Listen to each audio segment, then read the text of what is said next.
Hi, everyone. My name's, as Gary says, Kristen Nies Ciraldo, and I am I'm completely sold out for like restaurants and bars and doing their books. And I think it's just because they present a challenge, which I know everyone who has ever criticized that niche knows they are somewhat of a challenge, but there are also some really cool benefits that I feel like people don't actually appreciate by about serving this niche. So we're going to go over just a really high level, a couple of things that might be good to recognize about the niche, and also some key sort of KPIs and things like that.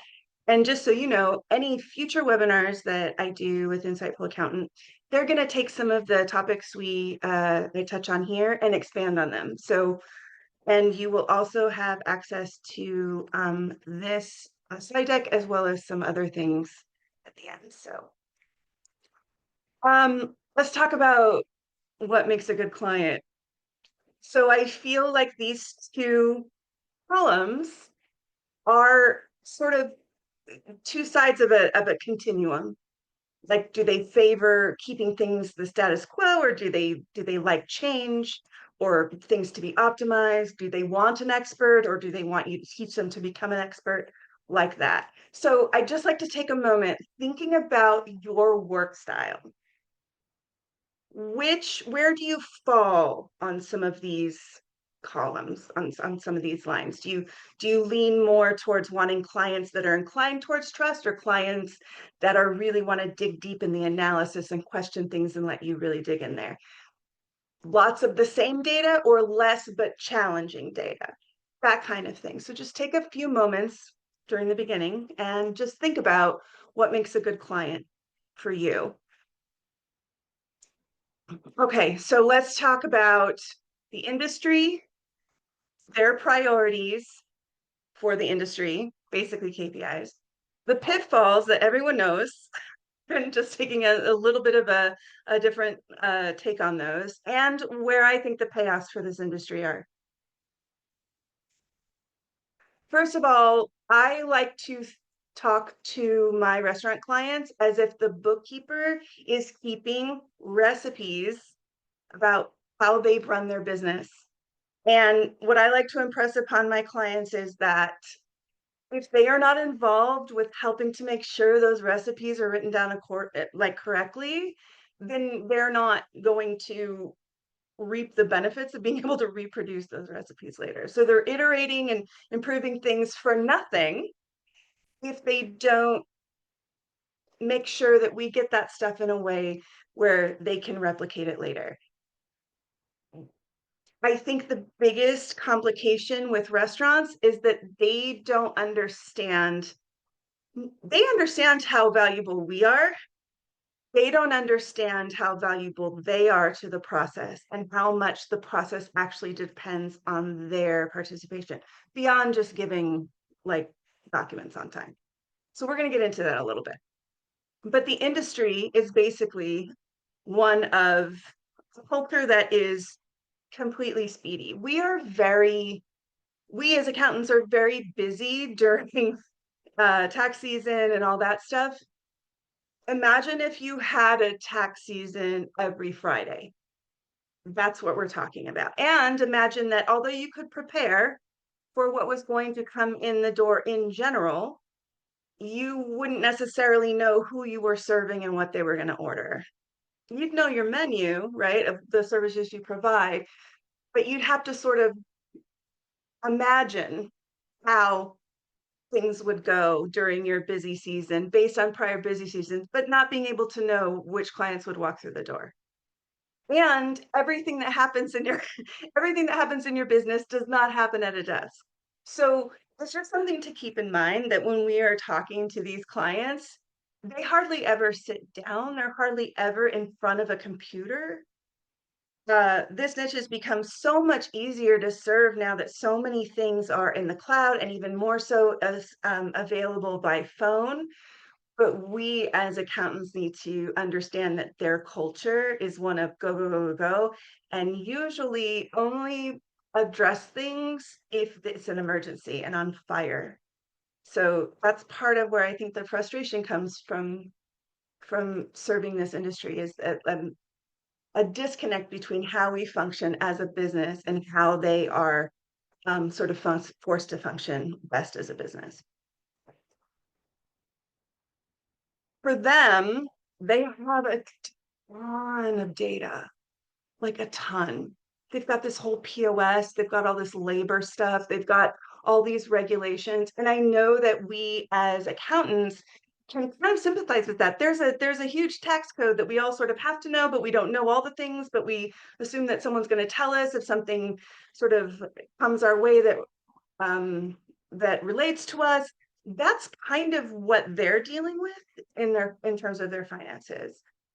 Um, they just have way too much data, and it's my opinion, I've seen it enough times, that they're constantly sort of feeling bad that they don't know more because they spent a lot of money on POS systems that can do all sorts of things, like a data avalanche.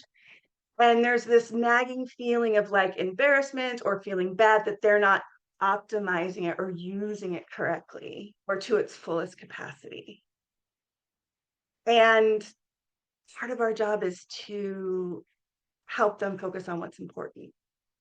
So data is a big deal. And I know it's a big downside when people view this niche as far as like, am I going to serve it? Is it a niche that I want to deal with all these inputs, all this invoices, all of that? So what? For restaurants, ingredients matter, that data matters, and then the context matter. We can get all the ingredients we want. The context really does come from either experience, our clients, or both. But experience doesn't necessarily mean that you've done restaurant accounting before. You actually know more about restaurants and bars than you think you do. Probably. Uh, every restaurant's different. Everyone's coming in with different skills. However, and there are different, there's different levels of service and all the things, but basically there are some commonalities with what reporting is good for them and what KPIs they need to see. So we're just going to go over that really quick. Reporting for them, I mean, obviously, good reporting has good data and all that stuff, right? But for them, for reporting to be truly great, does the report actually prioritize what happens in the restaurant wherever possible? I understand we need to keep bookkeeping for taxes, but taxes happen once a year and like then once a month for sales tax or whatever.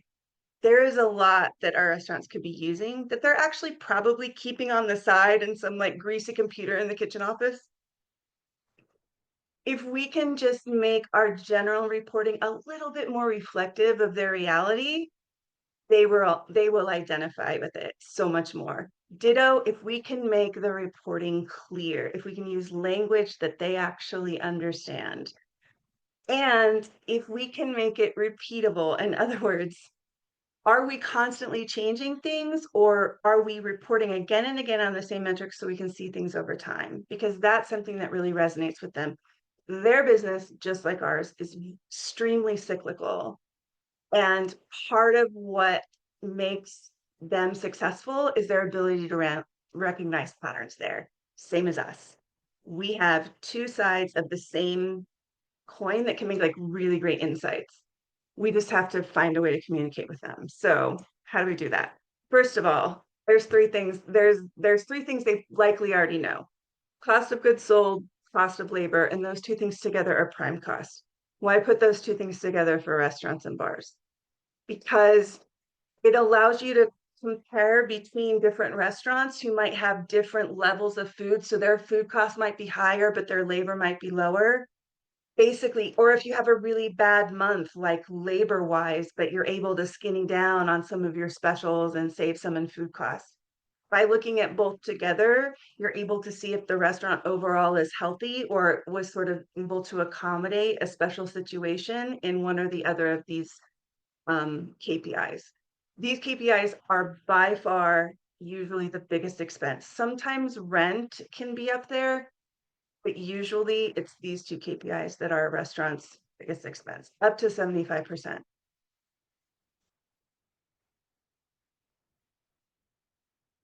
Beyond the prime costs, occupancy is a big one, operations is a big one.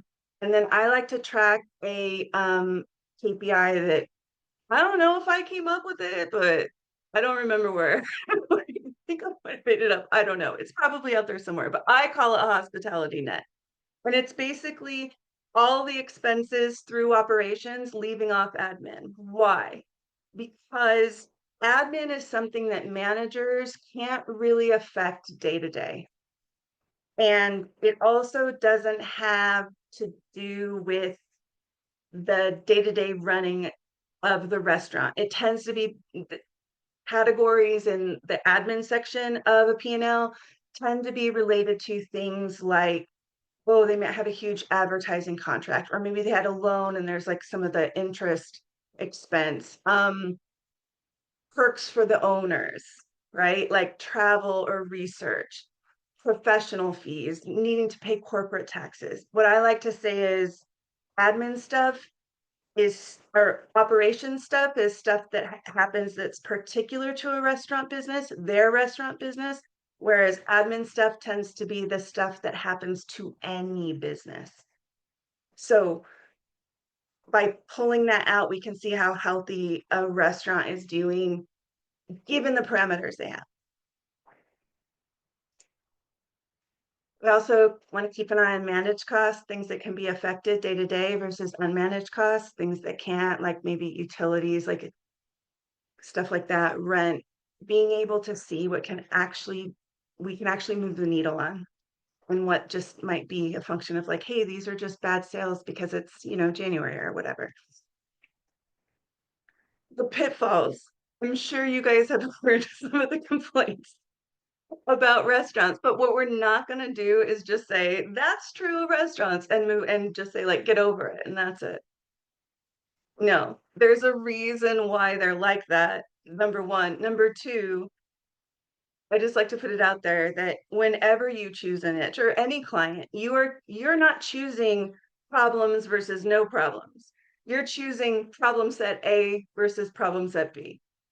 So we're going to go over what problem set A, restaurant problems, having restaurants as clients. What are those problems? But keep in mind, that doesn't mean you don't have problems with other kinds of niches. The point is to find the niche whose problems you like the best or hate the least. And so a lot of people have decided that they do not like restaurant client problems. And I get that. However, I think sometimes they are judged too quickly. We are told that, or we have the impression that there's way too much data, which is facts. They respond way too little, which is also facts. And there are way too many variables, which is also facts. However,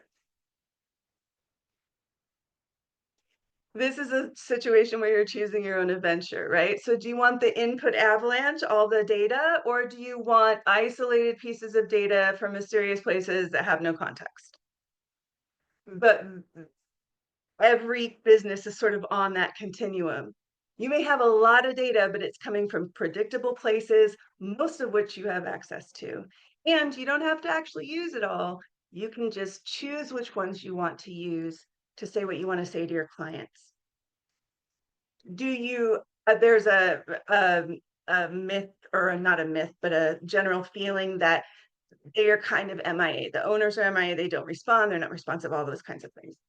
That is true if you make it difficult for them to respond, or if they perceive it as always like a problem or dangerous, or they did something wrong, they'll sort of avoid it. They've got like sometimes literal things on fire to do. So sometimes at 12 p.m. on a Friday, like they can't answer your like uncategorized transaction question, right?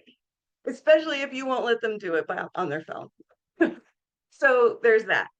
But behind that very true, um, uh, I don't know, fact about restaurants is another fact, which is they are not micromanagers. They tend not to be micromanagers.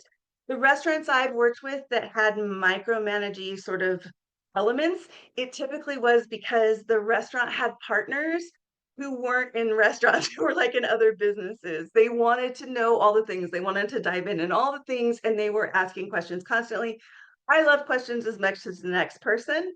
However, I like to keep my books the way I like to keep them. And I can tell you, if you are that same person who doesn't enjoy clients being in the books, restaurants are like thumbs up for that. Most of them don't want to be in those books. They want you to take care of it. That's part of what they think they're paying for. And the third is, there's just a lot of variables, a lot of unknowns. Um, People don't realize that you can learn this stuff with hospitality. It doesn't mean you have to be an expert in hospitality. The great thing about working, having restaurant clients is everyone listening to the sound of my voice is like you've been inside a restaurant, and most of you in a bar.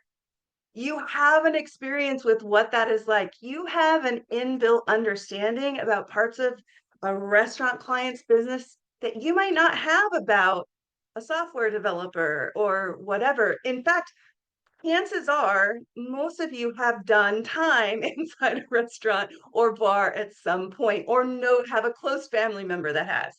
So we know more about hospitality than we think we do. And every business has a learning curve, right? That's not a problem as long as you're open to learning. Also, restaurants don't want you to actually teach them how to run a restaurant. They want you to help them see the big picture. That's all they want.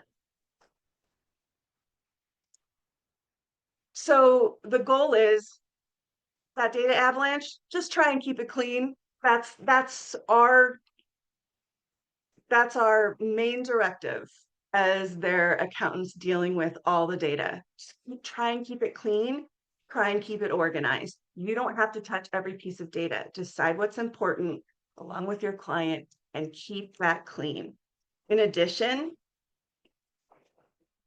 remember that when it comes to data, financials can't show anything smaller than you record. So it is worth it to do a little bit more slicing and dicing of data from the outset so that when big problems come, you are ready and prepared to look at that data in a myriad of ways. That said, don't recreate the POS inside QuickBooks or the GL. It's horrible. Beyond that, if you also keep data in a way that prioritizes the audience you're actually talking to, which is restaurant owners, that's literally like 75% of it. I think a lot of the complication that we as accountants experience when working with restaurant and bar owners or sort of non-traditional clients in general is about us being complicated about what we think correct reporting is and what we think correct processes are and correct expectations. And so being able to be a little bit more collaborative with the client, that's something that you're more able to do when you've actually focused on a niche. Of course, you can't do that for every client if you've got clients spattered all across the board. However, some of what you might be seeing as complicated might just be about not being narrowed, not having a system that works with that client base. The payoffs, these are huge. First of all, you can find out almost anything you want to find out from a restaurant's data. Not only that, but you can actually get to it on your own. I know there's a lot of complaints about clients not talking to their accountants, but honestly, the easy fix to that is this is a client base that is very trusting and very willing to let you be the expert. So my goodness, just gain direct access because it makes everything so much easier.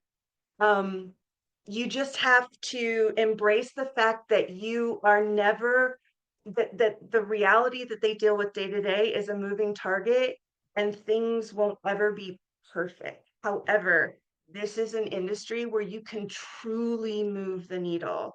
There are things that I've done with restaurant clients from a very early time when I wasn't even that experienced in it, but really change the course of their business. This is a niche. If you work with it within it and you truly listen to your clients, there's so much satisfaction from that. And honestly, they're some of the most like nice, just really generous people there is.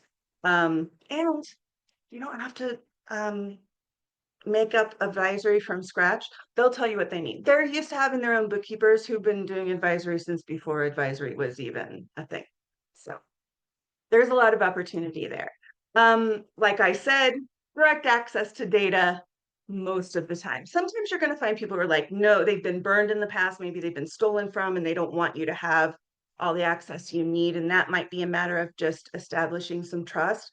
But by and large, this niche, once they trust you, they trust you. And they are willing to let you take the lead, even when it comes to like data access. And this is the other thing you have to get used to. I, for a long time, did not send reports to my clients because I never had all the answers. Finally, I realized, yeah, the only way they're going to give me all the answers is if I give them a report where they can see the whole, where they can see why it matters. And so I changed my outlook from closing the month to sort of having things be perpetually in motion. That doesn't mean that I'm not on them like, hey, I really need your bank statement, or, and there's certainly some things I need to have before I can actually send them a report. But by them being able to see how important what they do is to the final product, that has been a game changer for me in terms of getting good communication from them. And it's also taken the burden off me to make sure everything is perfect before I send a report. So having continuous reporting more often on smaller things or more narrow things is definitely, definitely a unique thing to this niche. And it really works. I love it.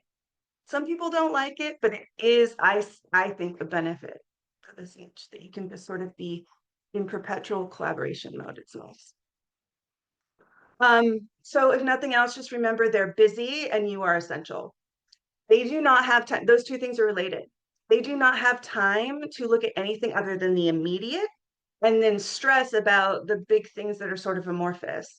What they need from you is to be able to look at the big picture and for you to be able to tell them things they can do in the immediate space that will make them go towards their larger big picture goals more easily. So, hey, if we transfer, $500 from the checking every 2 weeks, by the end of the year, you'll be out of debt. People have time to sit down and figure that out, but you do. And that's what they need you for. They need you for that big picture. So, thinking back, are restaurants good clients? Think back to what you think of as a good client.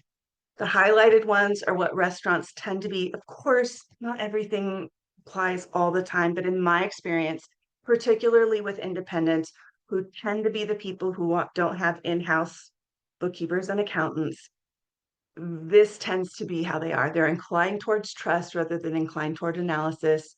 They favor the status quo mostly because they don't have time. However, they're fine if you make changes on your end, they could care less.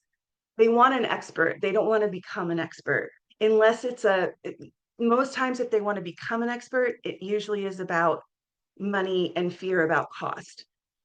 They usually need processes surrounding finances. So if you can make them friendly enough to them, you're usually not fighting them on how to do things like submit invoices and stuff like that. They'll take your lead as long as you make it easy for them. They have lots of the same data, but they don't have a lot of unique data, which is different than some of the other industries out there. And they need your guidance more than they need that month end to be perfect. So if those kinds of things appeal to you, then restaurants might be a perfect sort of niche to explore. If that sounds good. Oh, this is kind of a sum up. What gets in the way? It's usually us. And it's usually us saying, I'm a perfectionist and I don't know all the things and I don't have a stamp that says I'm an expert. So I can't do anything with regard to restaurants. I like to say you don't need to be you don't have to have like a PhD in optics or whatever that would be to teach colors to kindergartners. You can do this because you understand finances and you've attended a dinner at a restaurant a time or two. I promise you, it's not rocket science. The only bookkeeping that's rocket science is bookkeeping for rocket scientists. I promise you can do this. It's all a matter of whether or not the problems restaurants have or the problems you prefer. That's it. So it's your turn. I will definitely, if you will submit your if you express interest in this, I can absolutely send along an example chart of accounts, a checklist of setup musts for the books, and a copy of the slide deck. In addition, my email is hello@math for food, but I can also send it out to anyone that expresses an interest through a Psychful accountant. And just so you know, this has been a very quick overview. In the next, I don't know, 6 months, we're going to have a few more webinars, half hour each, that will dive deeper into all the data you deal with, some of the KPIs, the special requirements that tend to freak people out, like tip taxing and all those kinds of things, and then literally how to work with clients better, more streamlined. We'll dive deeper into those topics. In addition, sometime this year, I'm going to be having a sort of mastermind, not mastermind, like a guided cohort to go through all these things, as well as I'm developing a course with Alicia over at Royal Wise to dive in even further on some of these topics. And Gary and I have talked about doing sort of monthly insights, some of the more complicated topics, like say, I don't know, the 1098, like, or 1099s with them, tip taxing, 8027 form, all that stuff, where I can lay out this is the technical stuff to sort of remove that barrier to exploring working with these wonderful, wonderful, wonderful clients. And that's it.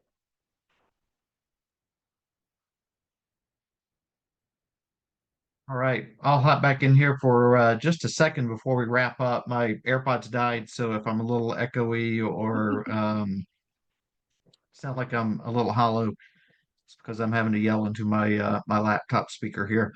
But so Kristen, let me just ask you, this is I think you probably covered this across the slides, but if you had like what are the first three steps? Maybe there's only one, maybe there's 10, but would you want people to walk away with from here as far as um, considering or working with a restaurant client? I think the first one is just the recognition that with any choosing any client niche, you are choosing a particular set of problems. It can be easy if the niche is something like what we deal with now, it can be easy to forget that there are actually some problems that you're dealing with. They're just more familiar. So really stepping back and thinking, hey, what problems am I choosing if I were to work with restaurants versus not? And do those problems align with what I like to actually do?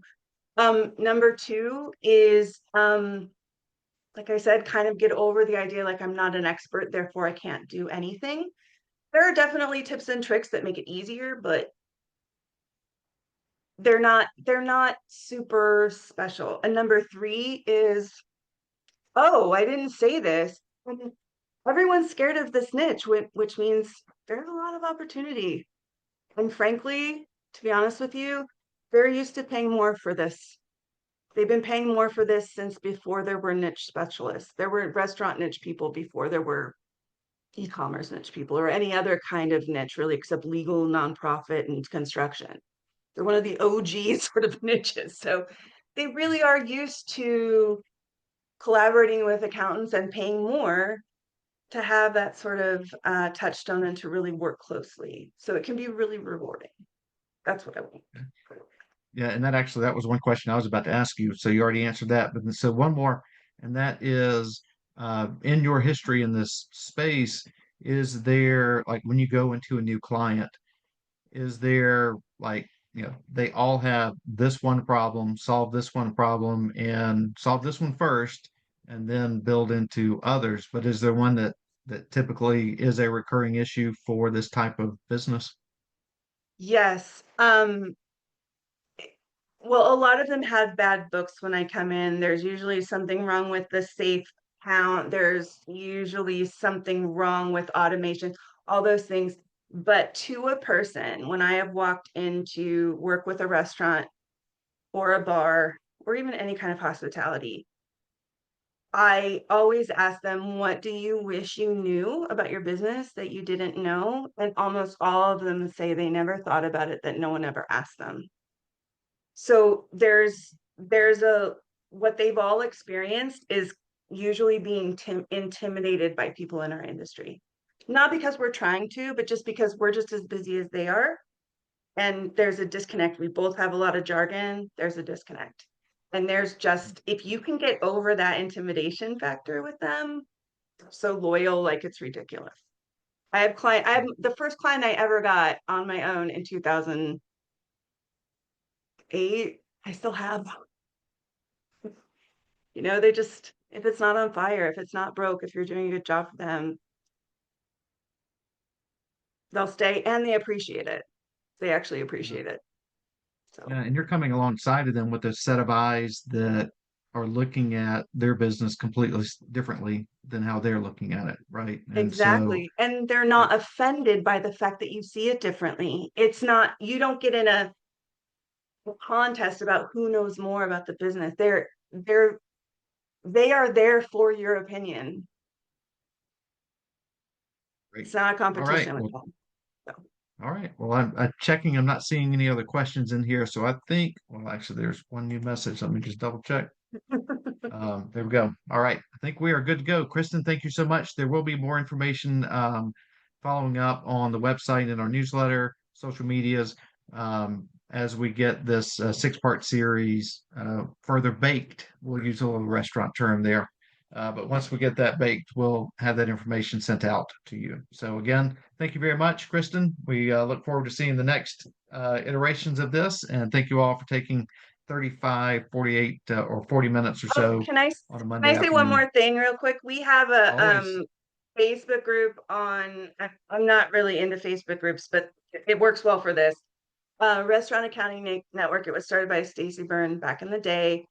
I'm the admin of it now. If you ever have any questions about anything, feel free to hop over there and ask.